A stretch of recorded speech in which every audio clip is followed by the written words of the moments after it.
రాయలసీమ ముద్దుబిడ్డ హిందూపురం ఎమ్మెల్యే రాయలసీమ జిల్లాలో శత్రువుల సైతం గుండెల్లో పరుగులు పెట్టించే మన బాలయ్య బాబు గారికి స్వాగతం సుస్వాగతం. ఎందుకంటే ఈ రోజు వైఎస్ఆర్ కాంగ్రెస్ పార్టీ నాయకుల గుండెల్లో రైళ్లు పరిగెత్తుతున్నాయి.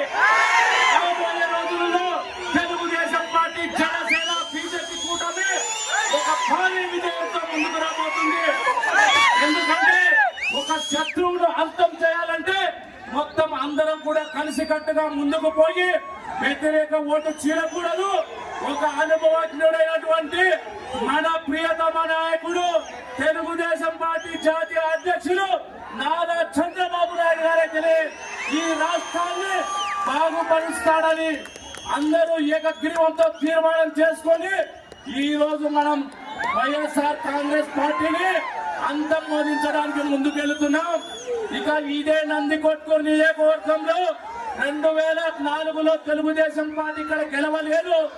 ఈసారి 2024లో జయసూర్య అనే ఒక వ్యక్తి, ఒక సామాన్యుడు చంద్రబాబు నాయుడు బాణ శివానందకి వదిలినటువంటి బాణం బాలయ్య గారి సహకారంతో ముందుకు పోతుందని చెప్పేసి రాబోయే రోజులలో నవనందుల కోట నందికొట్కూరులో తెలుగుదేశం జెండా భారీగా గెలవబోతుందని చెప్పేసి ఈ రోజు ఒక సంకేతాన్ని ఇచ్చినటువంటి నందికొట్కూరు నియోజకవర్గ ప్రజలకు, ఇక్కడికి విచ్చేసినటువంటి కార్యకర్తలకు అందరికీ పేరు పేరున నా హృదయపూర్వక నమస్కారాలు తెలియజేస్తున్నాను.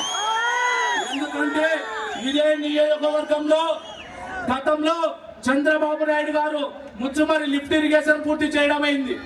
అలాగే మన స్వర్గీయ నందమూరి తారక రామారావు గారు ఇక్కడ ప్రాజెక్టులకు పుట్టినిల్లుగా పేరు పెట్టి తెలుగంగా, నగరి, అలాగే ఎన్నో నదులు ఇక్కడ నుంచి చెన్నై వాళ్ళకు కూడా నీళ్లు దాహోతి తీర్చిన చరిత్ర మన తెలుగుదేశం పార్టీకి ఉంది. కాబట్టి రాబోయే రోజులలో మనం బాగుండాలన్నా, మన పిల్లల భవిష్యత్తు బాగుండాలన్నా, మన పిల్లలకు ఉద్యోగాలు రావాలన్నా, మన రైతాంగం బాగుండాలన్నా, రైతు కూలీలు బాగుండాలన్నా, అలాగే భవన నిర్మాణ కార్మికులు బాగుండాలన్నా మన తెలుగుదేశం పార్టీకి సైకిల్ గుర్తుకు ఎమ్మెల్యే అభ్యర్థిగా నాకు ఒక ఓటు, నంద్యాల ఎంపీ అభ్యర్థిగా పైరెడ్డి శబరమ్మ గారికి 2వ ఓటు వేసి వేయించి మీ అమూల్యమైనటువంటిది మీ ఏదైతే నందికొట్కూరు నినాదాన్ని అసెంబ్లీలో వినిపించే విధంగా ఈ రోజు ఇక్కడికి విచ్చేసిన బాలయ్య బాబు గారికి నా ప్రత్యేక ధన్యవాదాలు తెలియజేస్తూ సెలవు తీసుకుంటున్నాను.